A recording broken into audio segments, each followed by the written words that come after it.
S'il y a de la crise, ça veut dire qu'il y a un secteur qui sera gagnant. Exemple, pendant la crise du Covid, les tourismes, les restos, etc., la rentabilité, elle est à zéro. Mais l'Internet et tout ce qui était lié à la technologie a gagné beaucoup, beaucoup de rentabilité. Ils ont gagné beaucoup d'argent, ils ont fait beaucoup de chiffres d'affaires. Toujours, il y aura un secteur gagnant. Donc, l'investisseur de long terme doit être prêt pour profiter des crises. Et bon, si on fait un zoom sur la dernière décennie, vous allez voir qu'en juillet de 2010, les marchés ont perdu 16%, en 2011, moins 19, en 2012, moins 9, en 2013, moins 6, en 2014, moins 7, 2015, moins 12, 2016, moins 13, 2018, moins 10, 2018, moins 19 encore, et 2020, moins 33 avec les Covid. Mais regardez la courbe totale. Elle a commencé avec environ 1000 points ici à gauche et à la fin, elle est presque à 3000 points.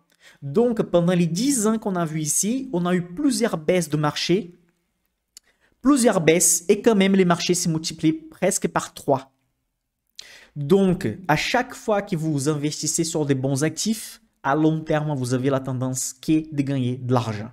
Donc, sur les longs termes, les crises sont presque invisibles quand vous allez remarquer, vous allez analyser une période de 10 ans, 15 ans, 20 ans.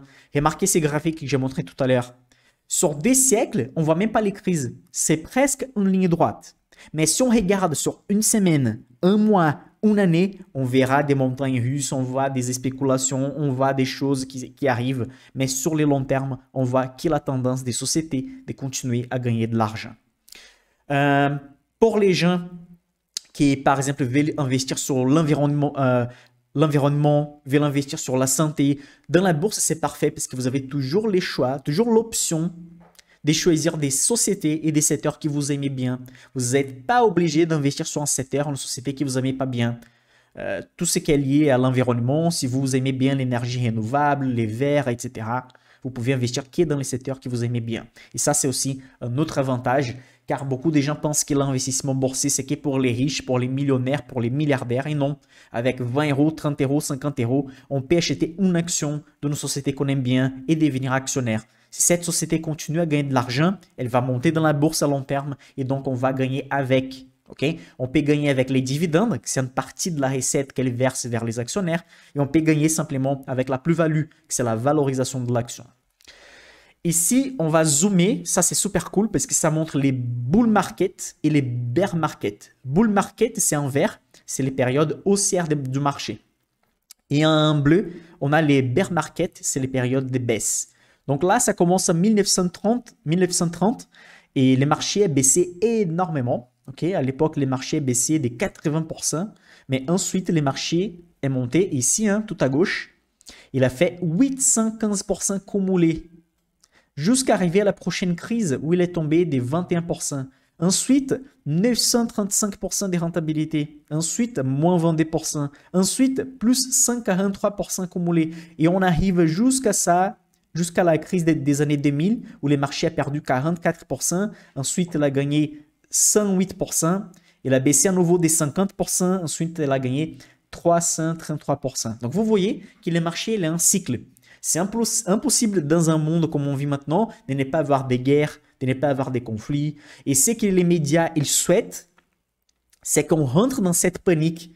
C'est qu'on regarde BFM Business tous les jours pour voir que la bourse est tombée de 0,01% ou que les marchés vont exploser ou la prochaine crise. La panique, ça vend beaucoup plus que toutes les autres choses que vous pouvez imaginer. La panique va vendre beaucoup plus que simplement vous expliquer une stratégie gagnante d'investissement. La panique va vous vendre beaucoup plus qu'expliquer comment Warren Buffett, l'investisseur le plus célèbre de l'histoire, investit son patrimoine.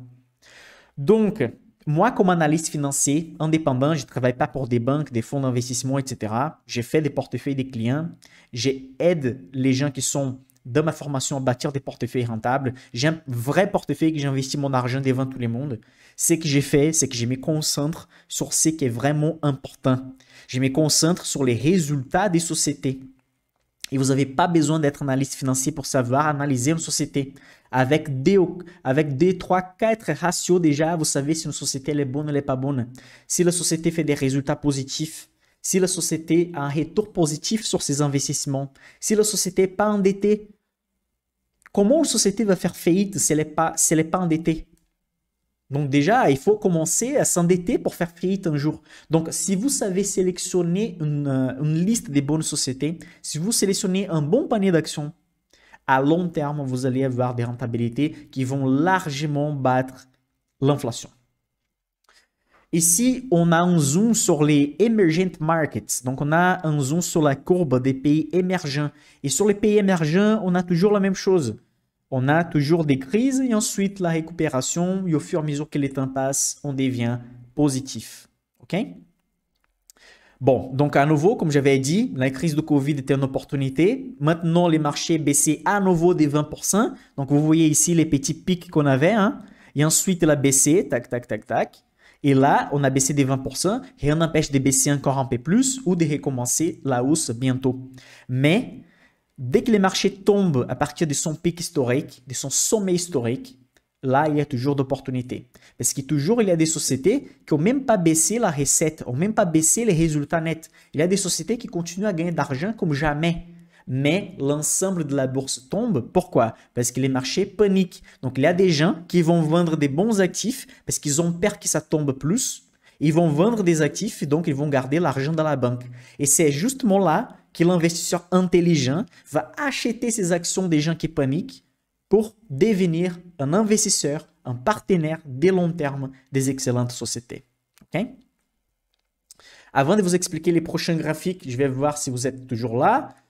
Bonsoir tout le monde qui est arrivé après. Mohamed est là aussi. Mansour est là aussi. Bonsoir. Cyril, Julien, Laurent, Lionel, Yolande est là aussi. Gabriel, ça fait plaisir. Ça fait plaisir de vous voir là. Ici, c'est super cool ces graphiques-là. C'est la première fois que je vous présente ça. C'est d'un article qui a étudié les crises.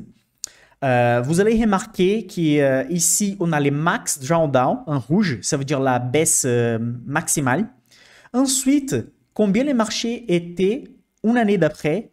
En vert, après 5 ans, quelle était la rentabilité. Okay? Et en violette, vous allez voir, après 10 ans, quelle était la rentabilité.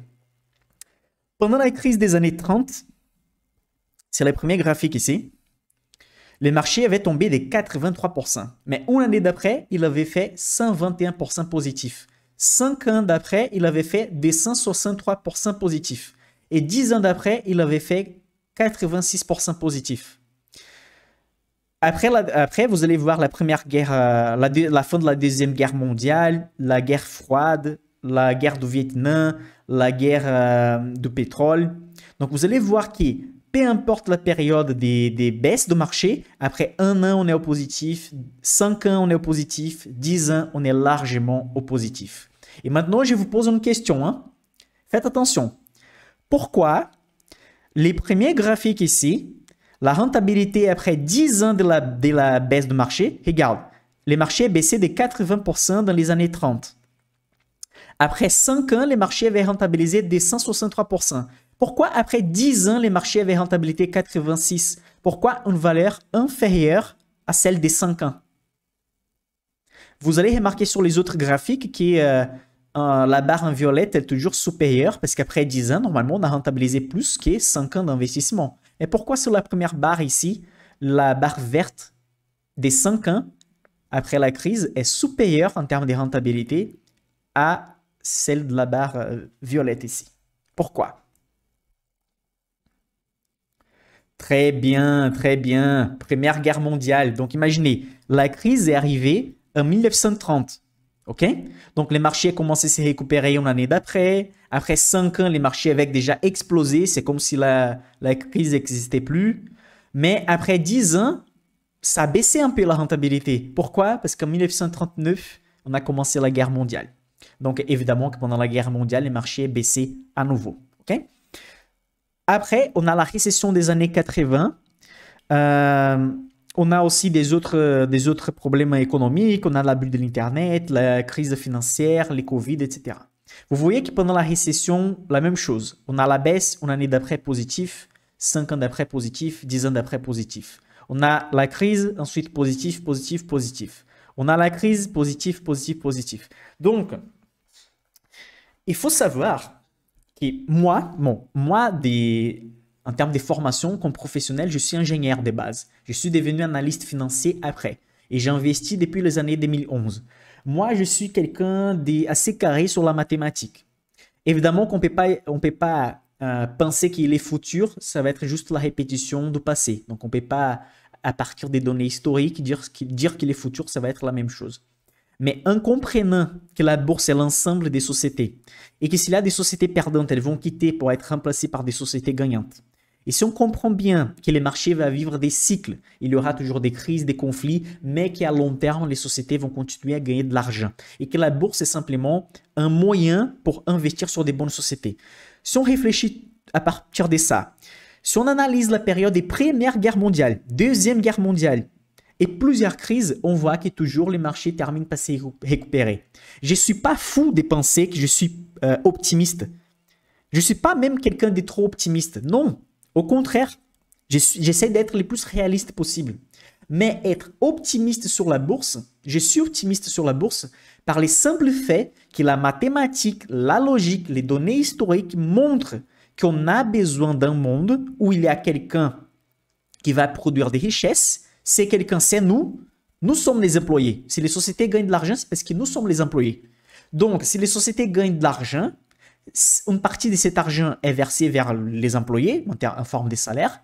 Une autre partie de l'argent est versée en forme de dividendes vers les actionnaires, car la personne qui a créé la société, normalement, a pris des risques. Il a mis un gros capital pour commencer la société. Et comme un actionnaire, comme un particulier actionnaire, je peux gagner de l'argent aussi avec les sociétés. Et l'histoire montre que les marchés terminent toujours par se récupérer. Ah, mais Michael, les climats, l'écologie, etc. Je sais très bien que tout ça, ça va de pire en pire. Mais toujours, il y aura des sociétés vertes cotées dans la bourse. Toujours, il y aura des sociétés qui vont gagner de l'argent, peu importe dans quel cycle économique on passe dans les marchés. Par exemple, il y a une société que je possède dans les portefeuilles qui s'appelle Verbio. Verbio, c'est une des seules sociétés en Europe qui fait la production d'éthanol, d'énergie, des combustibles à partir de la canne sucre. Donc, c'est la chose la plus naturelle qu'on va trouver, presque la plus naturelle. Hein. Et évidemment que là, on a les photovoltaïques, etc. Mais c'est une des seules sociétés qui fait la production d'éthanol en Europe. Et donc, j'ai vu ça, j'ai analysé la société, les ratios sont bons, j'ai acheté des actions et je suis actionnaire. Et depuis que je suis actionnaire, la société a monté énormément dans la bourse. Bon. Là, il y a des méthodes pour choisir des bonnes sociétés. Mais les simples faits de pouvoir choisir dans quel domaine d'activité et quelle société vous voulez devenir partenaire, c'est déjà un gros avantage que vous avez dans la bourse.